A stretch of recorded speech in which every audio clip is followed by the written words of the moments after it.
কোরআনে আল্লাহ সব জায়গায় বলছে নিশ্চয়ই শয়তানের চক্রান্ত দুর্বল, কিন্তু নারীর চক্রান্তের ব্যাপারে বলছে ইন্না কাইদা কুন্না আজিম।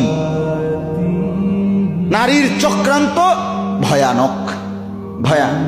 এজন্য একজন সৎ পবিত্র চরিত্রবান স্ত্রী মিলা পৃথিবীতে সর্বশ্রেষ্ঠ নিয়ামত।